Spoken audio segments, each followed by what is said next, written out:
Bonjour, aujourd'hui c'est la chronique d'un accident qui n'est pas arrivé. J'ai vérifié mes suspentes, je décolle dos voile parce que le décollage est un petit peu déventé, il faut tirer un petit peu sur l'aile pour la faire monter. L'aile monte, je la check, tout va bien, et au moment de la tempo, je m'aperçois que j'ai pas de frein gauche, c'est complètement emmêlé. Et donc j'essaie de la démêler, mais pendant ce temps-là, j'ai tendance à virer un petit peu à droite, alors je me déporte à gauche dans ma sellette, puis j'attrape le frein en direct pour faire un petit abatté à gauche, et enfin j'arrive à démêler le frein. Bon, il s'est passé quand même plusieurs secondes où j'étais pas très manœuvrant. La solution c'est vraiment d'aller attraper le frein en direct, ça marche bien. Mais j'aurais pu me faire mal avec un coup comme ça si j'étais parti sur la droite, j'aurais eu du mal à corriger sur la gauche. Bon, finalement plus de peur que de mal. Et pourquoi cet incident est arrivé?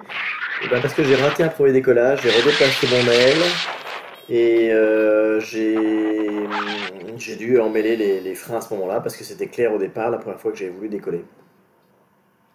C'est vrai qu'un des inconvénients de cette Alpha 6, c'est que les aimants qui tiennent les poignées de frein sur les élévateurs tiennent pas fort. Et donc en fait, même quand on range avec application ces freins, dès qu'on déplace l'aile, les freins sont détachés et se baladent. Et donc ça fait de la nouille.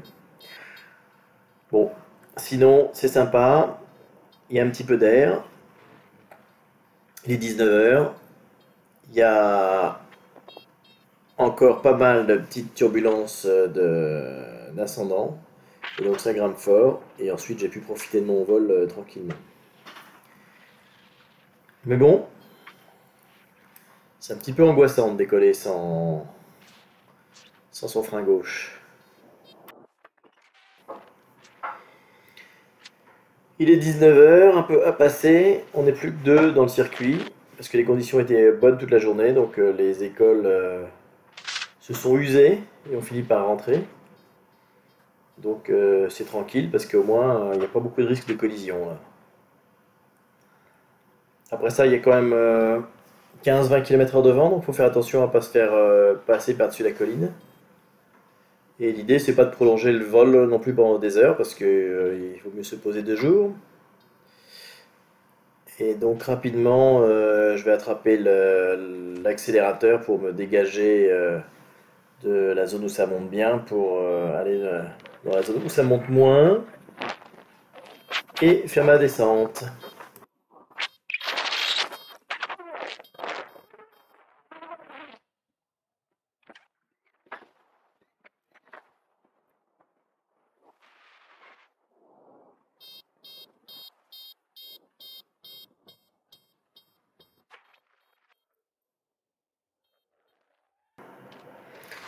Je suis environ à 650 mètres, le vario continue à dire que ça monte. Mais l'idée, c'est de pas faire un record de vol à cette heure-ci. Donc, je vais me diriger vers latéraux. Voilà, je croise le collègue. Hop.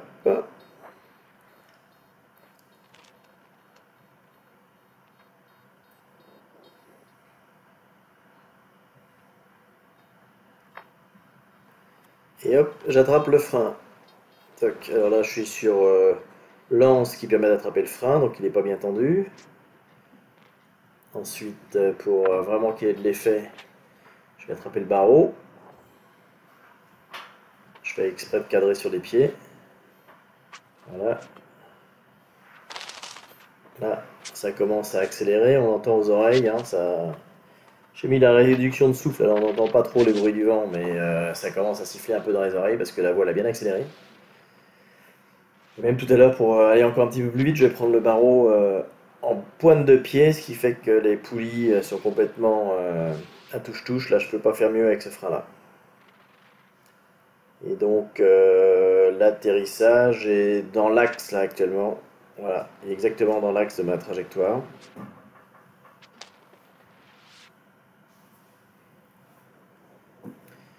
Et ça descend. Et puis aujourd'hui, il n'y aura pas d'atterrissage parce que la batterie de ma caméra 360 est un peu faiblarde et donc elle ne tiendra pas la durée du vol. Donc elle va couper dans quelques minutes. Donc je vous dis coucou, amusez-vous bien, volez sagement et à une autre fois. Ciao!